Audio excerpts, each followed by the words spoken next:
guys? Welcome to Real Men Talk. Today, we're going to be talking about the people you surround yourself with.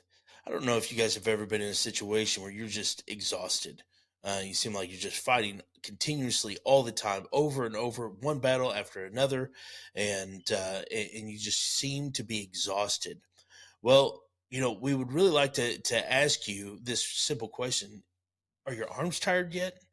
As we explore Exodus 17, verses 8 through 16, we're going to be talking about Moses and how the reason why he won the battle against the Amalekites is because the people he surrounded himself. Oftentimes, the people who we surround ourselves with will determine whether or not we win the battle or not. Let's get started on Real Men Talk.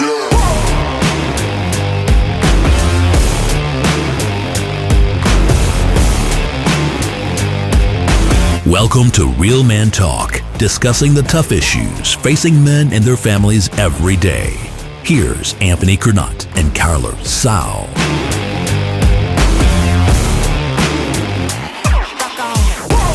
right, guys, what's going on? Kyler, what's up, man? Hey guys, what's happening? All right, so like I said, we're going to be in Exodus chapter 17, verses 8 through 6, and I think this is such a good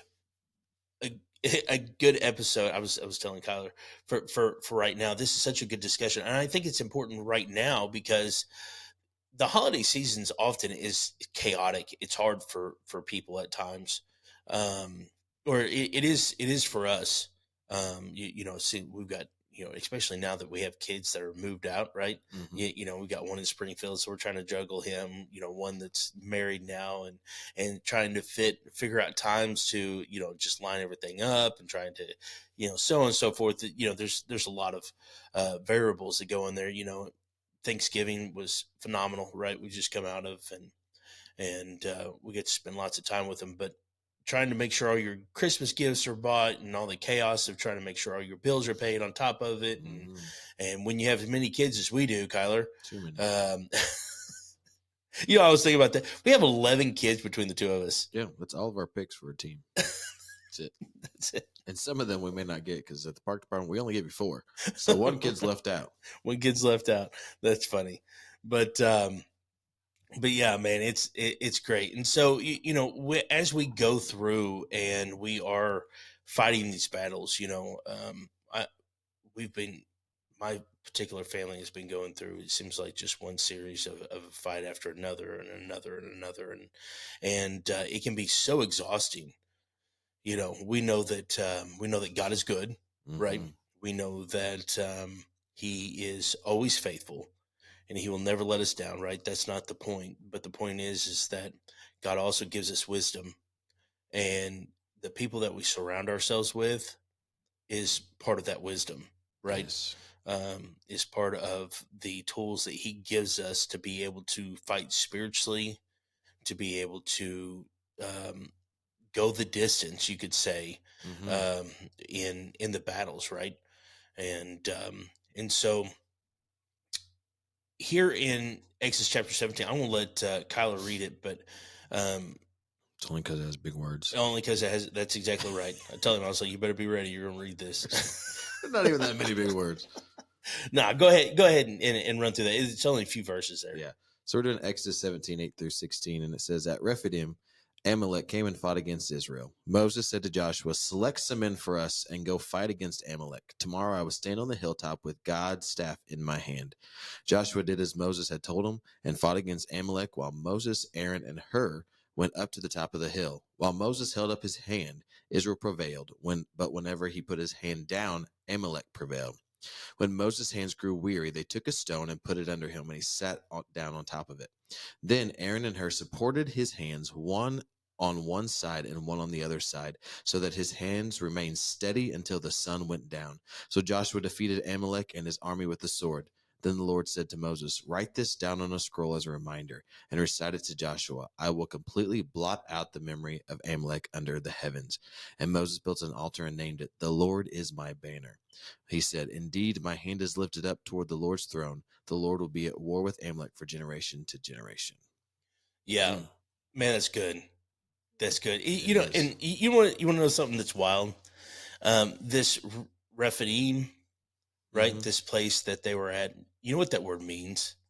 Morons. No, it means resting places, Mm. right? And so here Moses and the Israelites were at a place of resting, right? Being attacked by the Amalekites. And even in that place of resting, it is still important for us to make sure that we have people by our side, right? Mm-hmm. You know, this whole notion that whole story of God gave Moses very simple instructions. You wouldn't think that it would be too hard. In the youth group, we used to do this thing, and you probably did it when you were young, right? It's like give them just water bottles, right? Mm-hmm. You just hold them out to the side. You just stretch your arms out. You hold, because water bottles they don't weigh that much, Right. right? Yeah. But you just take them out and you just stretch them out and you just hold them up. It doesn't take very long So your for arms. those water Yeah. those water bottles become really heavy, Yes. right? I did band. I know you wouldn't think of it looking at me here because I'm me, but we did band.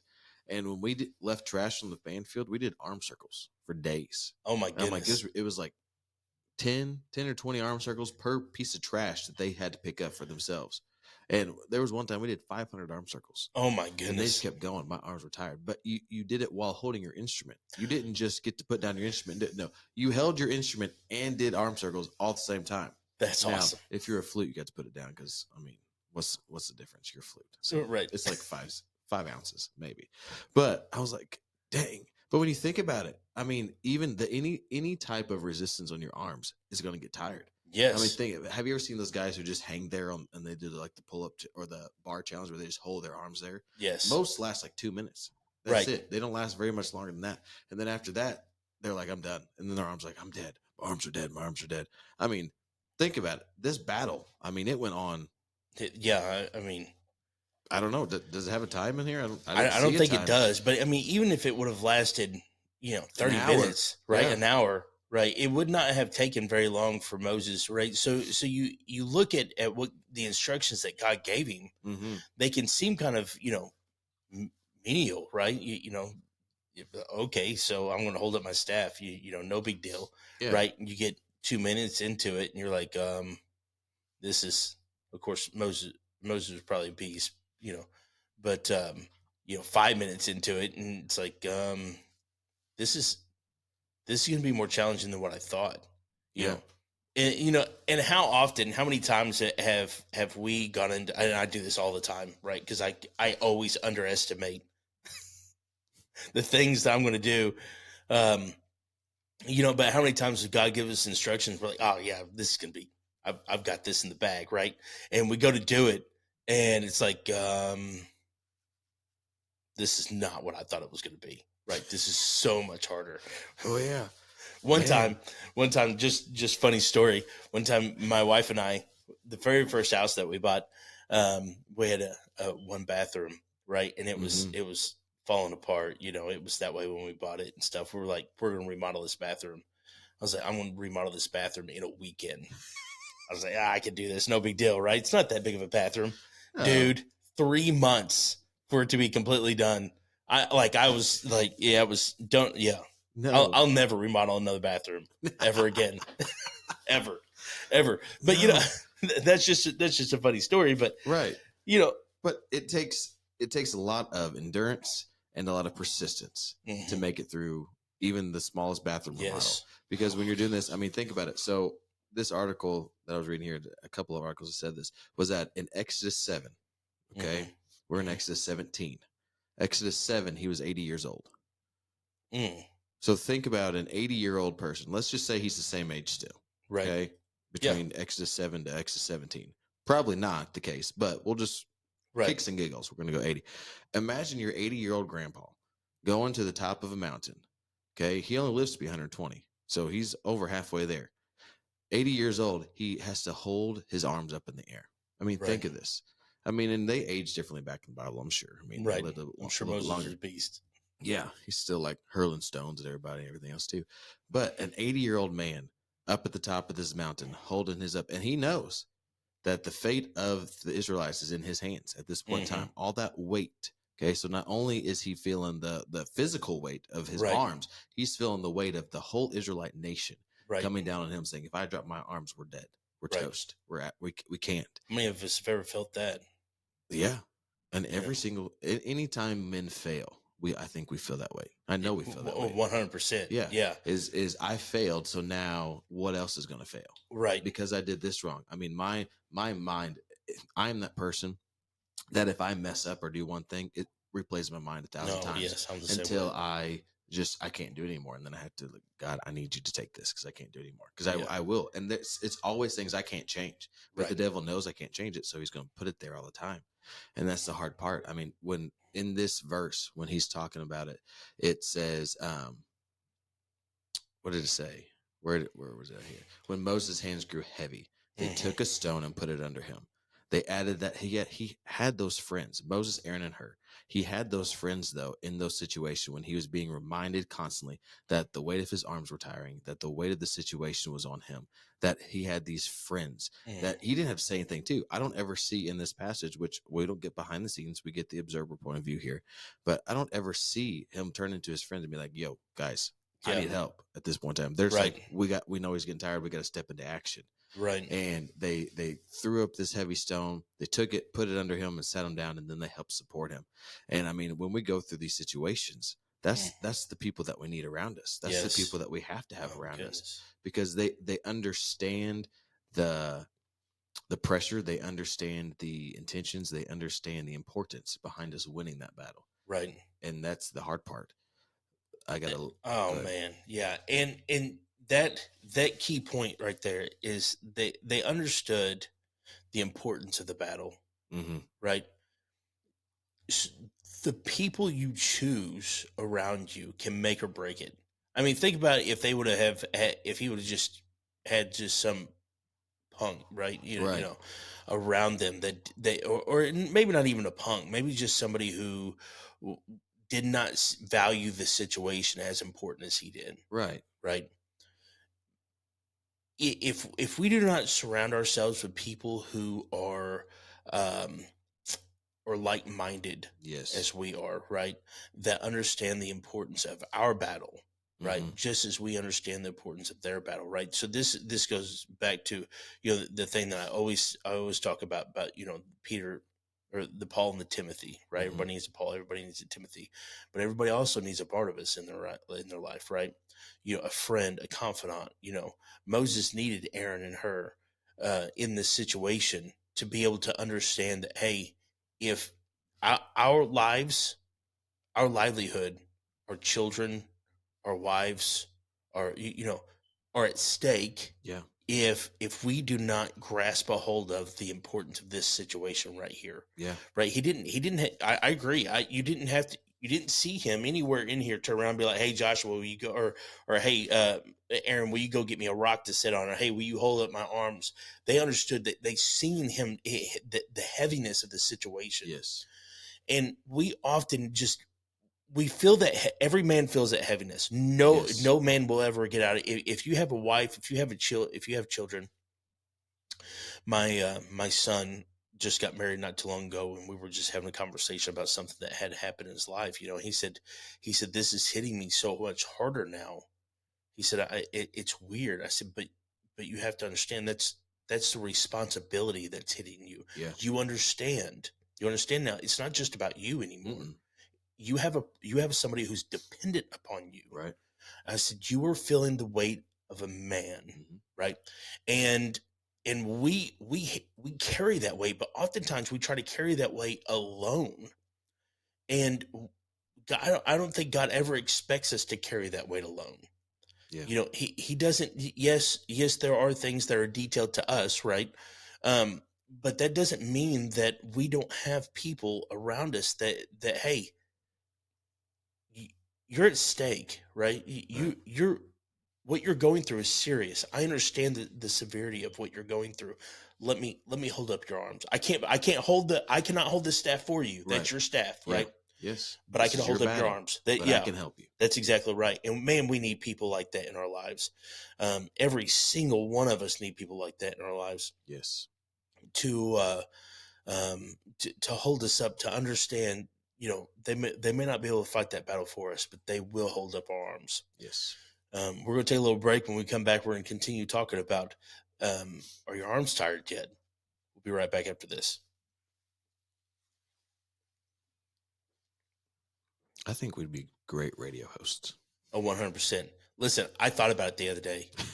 Radio Do host? you know you can get a grant to start a radio No? online? Like we could do it out of here. Could you take that grant, put it on the radio, but record it for podcasting? Maybe.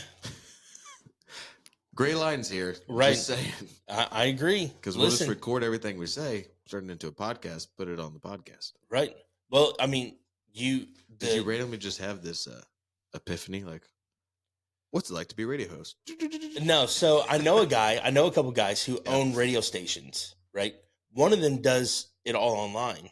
And I was like, I just wonder what it takes, right? Because I agree. Like, I think we work well together. Yeah. You know, I think we sound good. We could banter. Yeah, 100%. And I'm like, man, how cool would it be? I wonder what it would be like, right? Like that was our job. Yeah. Right? Like, you know, and you just record everything, play music, all that good stuff, right? I can play music. And then we could do podcasting stuff, right? You Right. know, all that, like it could all be under Real Men Studios, right? Yeah. And so and then I was looking for grants. Yeah. Just to see, you know, for podcasting and stuff like that, you can get all kinds of crazy. Yeah. But there's one there for radio stations. And I was like, I wonder if Kyler would want to start a radio station. We'll add that to our checklist of things right? we need to do. Yes. Why work and make money when you can just... Well, the thing is like, that's the thing. Like, if you get a grant, you have the money for the startup, right? Yeah. But just like any radio station, you get paid from your advertisers. Right. Right? We already have all of this, everything that we need. We already have. Like, we don't have to buy anything else. Right. So we just take all that money into marketing, right? Paying us to get to that point. Yeah. Right. And then put it all in marketing to bring people in for advertising. We're in the game. We already have like hours of segments and podcasts, and we, you know, promote our own podcast and everything. You know what I mean? Put that in there. Yeah. I mean, like, seriously. It could be done. Dude, I'm telling you. I thought it was a crazy idea until you mentioned it, and I was like, you get the logistics together and tell me my salary, and then we'll go from there. Tell me what I'll be making. That's all I need to know. Right? Yeah, I hear that. All right. I'm going to bring us back in. I got a funny story to tell. Okay, do it. All right, guys, welcome back. Kyler, I was telling you I had a funny story to tell. Yeah, so we were talking about, you know, the weight of a man, you know, and I'm like you. Oftentimes, like the mistakes, I hate to make mistakes. Mm-hmm. I hate it. I hate to be wrong, right? And then so this weekend we went to Springfield, which is 3 hours from where we live, and my son. Well, it depends on who's driving. That's right. With Dusty driving, it's 2.5 hours, you know, but I'm like, you're going to take it. Anyways, you're going to get a ticket. She's like, you drive like a grandpa. 72 miles an hour, you can make it in 2 hours and 40 minutes. That's right. She's like, you drive like a grandpa. Oh, whatever. I don't care. I don't mind to sleep while she's driving. She's a good driver. You followed me in the van before. You are grandpa. Yes. I know. Anyways, so we're 3 hours away, and we're on our way there. Now, James River has several different campuses, mm-hmm. right? And Tony had been not bragging, but Tony had been telling me how he had been leading at the West Campus, right? And he was telling me about how, you know, he'd been leading worship and all that stuff. Well, when we got there for the Christmas program, I thought that's where he was at, mm-hmm. right? So we drive up for the 5 o'clock. They've got two of them, 5 and 7. Yeah. Right. We drive up for the 5 one. We go to the West Campus, and we're sitting there, and I text him. I'm like, hey, we're here. We're in the second row, you know, whatever. We get there an hour early. Tony's he never comes out. And I'm like, I see another kid that I often see that leads worship and stuff like that and some of the other stuff. And I'm going, what is going on? Well, it starts. Tony doesn't come out on stage. We were at the wrong campus. We're supposed to be. He is leading worship there on Sundays. the Christmas program he was a part of was at the North Campus. And I was so mad. I was so angry at myself. I was like, of course, Dusty's like, it's no big deal. And it all worked out. We got to eat with him afterwards and stuff. But I was so aggravated. I was like, Dad, we come up here for this one. And I was so confident. Yeah. I was so, and I hate that. I was so did you make confident. It for the 5 or the 7 one? No, we went to Krispy Kreme, then we went to the 7 one. Oh, and stuff. And so I guess you could have went to the 5 o'clock one, then booked it over to the 7 o'clock. Yeah, no, we got. It's funny because we got up and left, and like, they're like, "Is everything okay?" Like, sorry, we're at the wrong campus. Yeah, but I replayed that over and over. I was like, "How did I mess this up so bad? How did I mess this up?" I was like, "Oh, okay, yeah, that's what it is. Yeah, that's what it is." See, I just picture you. See, you should have said something witty like, "Sorry, I didn't know this was church." Just to see their face. If you don't know anything about James River, they are so welcoming. Like everything, like they will serve you to the extent that they can. They're the best people ever. And so if you would have said that, it would have been one of those like, "Where's Waldo?" Moments. Like, I have no idea what to say here. Yeah, like, yeah. Well, they were already like, "Can I pray for you?" It was almost like they were panicking. Like, why are you leaving? Like, what do we do? Yeah, what do we do? And I was like, sorry, we're at the wrong campus. And then everybody got a good laugh out of it, And yeah, but Lord, thank God for people that in my life, like Dusty, my wife, that is like, it's no big deal. Everything will work out, right? I would have called you an idiot and been like, really? You had one job. Get us to the right place. I'm driving. That is exactly. If you want to know what Kyler's like in situation, that is exact. I have heard those exact words. I don't think I've said it out loud. I've thought it. Yeah, no, you've said it out loud. Oh, my bad. I didn't mean for you to hear it then. It just depends on the day. That's funny. Good grief. So back to people lifting you up, not tearing you down. Anyways. But yeah, go ahead. But the one thing I love about, we're going back to the story now, is that it matters though who you surround yourself with in your marriage too. I mean, in every situation, because you have to have that wife who's understanding, because you are you. And once you're married, you can't change that thing. And when you become married, as one of the tools that God gives you is that you're able to work with your spouse to make it through these battles. And one of the things I wanted to point out in verse 9, he talks about the rod. And let me pull it up real quick again. He says, Moses said to Joshua, "Select some men for us and go fight against Amalek. Tomorrow I will stand on the hilltop with God's staff in my hand." So a little like history behind this is that same staff that he used to go fight this battle was the same staff that he used. If you scroll up to 17, verse 5, it says, "And the Lord said to Moses, go on before the people and take with you some of the elders of Israel. Also take in your hand your rod with which you struck the river, and go." This rod, this tool, God had already given Moses many times to use. He'd use this in different situations. And sometimes I think we forget that when we go into battle with the tools that God has equipped us. And sometimes we go into these battles and we forget everything that God has taught us, everything that God has brought us through. And we're like, how do we get to the end of this? There's a situation. I was actually at work today. A lady that I work with, her brother-in-law, ex-brother-in-law, but they're all really close still, went into liver failure, kidney failure, and some other failure all this weekend. And her sister, it's her ex-husband, but they have a good relationship. Her sister was like, "What do you do?" And she was like, "You go down there, you get in that room, and you pray, and you pray, and you pray, because that's the tools that God has given you to do." Right. And they sat there, and it was really funny, because the mother-in-law, her ex-mother-in-law, looked at her and said, "You're in charge." Looked at the ex-wife, was like, "You're in charge of this room. You don't let anybody in that is not willing to speak life into him." And today he did a full turnaround, and he started making improvements in medicine, finally started working. But it was because they used the tools that they knew they had. They didn't have a medical degree. That's not their tool. They didn't have the nursing degree. That's not their tool. They didn't have all the other things that other people have in their toolbox. Right. You have to use what is in yours. And in the situation with Moses, he knew that he had the rod of God, the rod that God had brought them through so many different situations. They had already won so many battles getting out of Israel, that the God wasn't going to stop. Once he brings you out of that desert situation, once he brings you out of the first battle, he's not going to let you fail in the next battle. He's ready to help you win every single thing behind it, but you have to use the tools that he's given you. And when you go into the battle and you yield the weapons that he gives you, you were able to conquer and do so many things. And it's not a coincidence that when he went up to the battle that he brought those people with him, because he knew that in those battles that Aaron and Hur are going to help me yield the weapons that they have. They brought them up there so that they could pray, that they could help him. And when we do that and we use the tools that God gives us and we use them to their fullest extent, and sometimes we don't use them to their fullest extent. Sometimes we like cut it off where we Right. are like, well, I prayed. Right. Did you continue to pray? Did you continue to fast? Did you continue to fight? Did you dot, dot, dot, dot, dot? Faith without works is dead. You can have faith in your prayers, but if you don't continue to do the works and walk in faith and step in faith and, fill in the blanks here, you're not going to ever do anything else. And that's the hard part, especially in these situations, is sometimes we just want to let our arms down.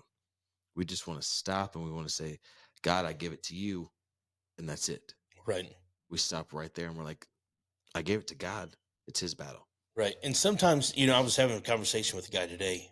We were talking about spiritual warfare. Mm-hmm. And I think a lot of times men, they don't know how to fight. Yeah. Right. Because we don't know what spiritual warfare looks like. 2 Corinthians 10:4-5. And I talk about this verse all the time.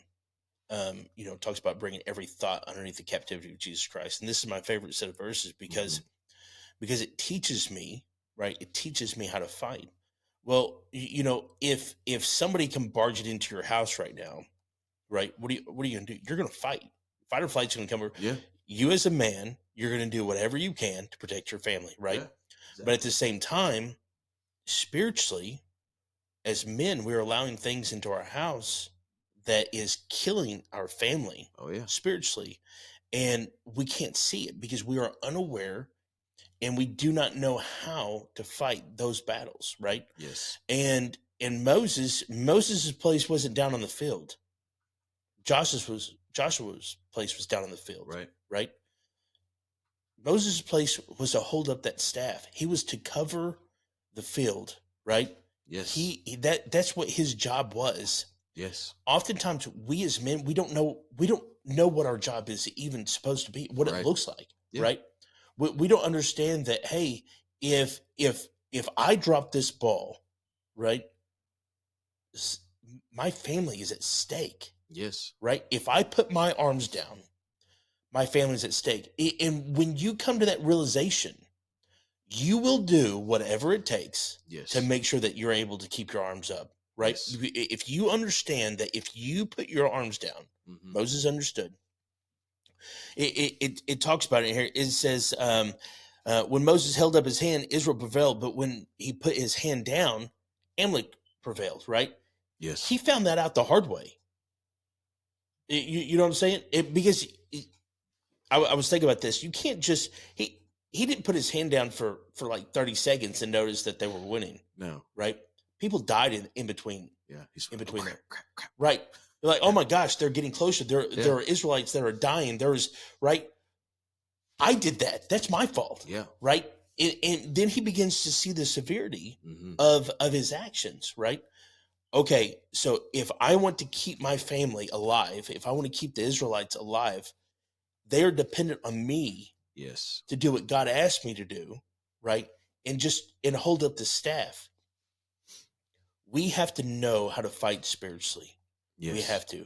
It is so crucially important. And just, to what you said, Kyler, God has given us the tools, right? We have the word of God. We have prayer. We have but one of the tools that we have is the people that we surround ourselves with. Yes. Right?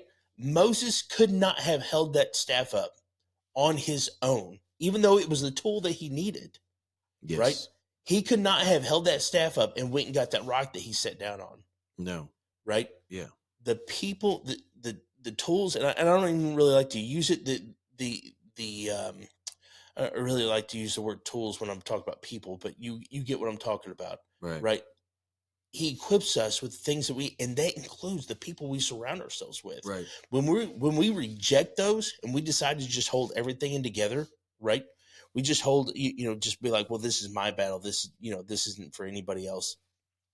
Then we're not using our tools or the capability. 2017, I went through a thing, and I'm going to tell the story kind of quick, but I went through the issue with my head, right? for an entire year. It's a long story. I'll give the testimony. I've given it before, but I'll give it again some other time. But um, in the middle of this, I had just started the men's ministry a year prior to, right? Mhm. And I was going through, and I remember God telling me, we had this Facebook Messenger that you're a part of now, Mhm. Kyler. Back then, and I remember God telling me we would go through people, men would, they put prayer requests and different things like that on there. Well, God's like, I was having a bad day, right? God's like, put it on there for prayer. And I was like, but I'm the leader, right? Like Yeah. I don't want to give this burden to them. I don't want them to have to feel this weight, right? And God's like, I'm telling you to put it on there. And I'm like, but God, I don't want to do. I was being so selfish, Right. right? Because all God asked for is obedience. He's like, okay, but I'm not going to ask again. And I was like, oh smokes, right? It's like your dad came to you. Right, I'm not yeah, asking you again. yeah. I mean, it was almost audible. Yeah. I'm not asking you again. But what he was teaching me is that he has put men in my life to help me hold up my arms, right? Hmm. Through that time. That time was tough. It was a battle, right? But I didn't have to do it on my own. He had Right. put people in my life.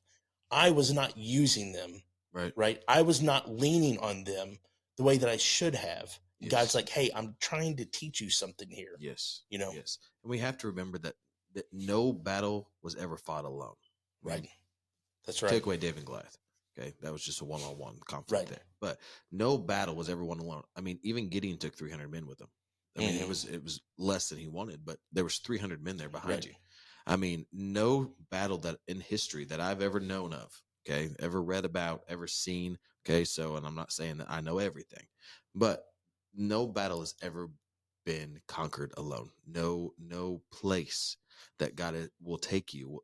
Will he ever take you alone? He is surrounding. If you let him, Right. he will surround you with the people that you need. We as men sometimes we surround ourselves with the people that we want, Right. that we want to hear from, that we want the yes men sometimes. Hmm. Not always the people, because the people in your lives who you need are not always your yes men. That's I right. mean, I'm sure most like, no, I got this. I'll stand up. Just help me. Like I'm Hmm. picturing this like little witty banter with them, and that may not take place at all. But what I'm saying Right. is the people who know you best, who know what you need, will sometimes tell you, hey, you're wrong, fix this. Right. And those are the people Yes. that we need. We need the people who are going to give us that stone foundation so Hmm. that we can conquer the battles that we set forth. Because every battle that we fight, and we say this all the time, we never fight a fleshly battle. Right. Everything's a spiritual battle. We Everything. don't ever, especially as Christians, we don't ever fight a battle that we can often see. Right. It's a battle that we can't see. We have no way to win it except for with God. That's right. Think about this. Jesus, during his time, he never sent the disciples out alone, except for one time. That was just Judas. You know what I mean? Because now, understand this: Judas had already made his decision in his secret, Hmm. alone, right? Yeah. And other than that, Jesus never sent the disciples out by themselves. It was always pairs. It was always twos, at least twos, right? When they went to go find the inn with the donkey, they weren't by themselves. When he sent them out to to preach the gospel and to heal and all that stuff, he sent them out two by two, right? All this Yeah. stuff. God does not expect us to go out on our own. He, Right. he does not. He does not. He has given us people to surround ourselves with, um, to lift us up, to fight this battle with us, to understand the weight that we carry. Yes. And man, this has been a phenomenal conversation, Kyler. Um, and I hope that you guys have enjoyed it. In way of landing this plane, I want to give a shout out for the book Framework for Biblical Masculinity. We have started a Facebook group, um, Roman Ministries. Become a spiritual leader. Be a part of it. Search us out. Also, we are starting a coaching program. The beta will start January 1st. I'm excited. We're going to go through 7 pillars of the book, and that come off of Framework for Biblical Masculinity. Hopefully, we can help you guys and become the spiritual men that you were called to be, Hmm. and know that God loves you. He is for you. He wants to see you succeed, and And as always, I want to end in a prayer.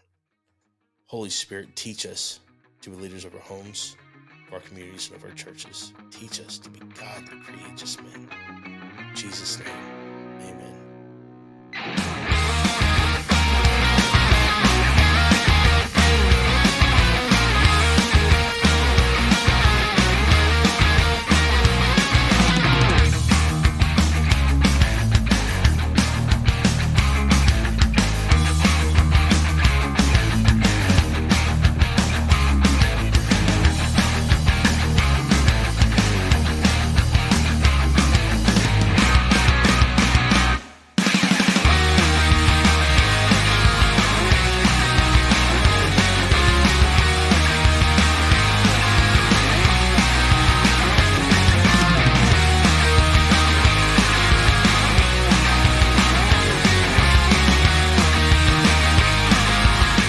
You've been listening to Real Men Talk. If you'd like to get in touch with us, shoot us an email, realmen@palaceofpraise.com, or visit our website at realmenministries.us. You can also message us through social media. If you're a man age 16 and up and would like to be a part of the conversation, join us at the Palace of Praise every Thursday night at 6:30 p.m. If you don't have a home church, consider joining us for worship on Sundays at 10:30 a.m. and 6 p.m. Palace of Praise is located at 1400 Herschel Best Boulevard in Poplar Bluff, Missouri. New episodes of Real Men Talk drop every Thursday at 5 p.m. on all major podcast platforms. You can also find us on YouTube, TikTok, Instagram, X, and Facebook. Real Men Talk is a production of Real Men Studios in cooperation with Palace Media Services.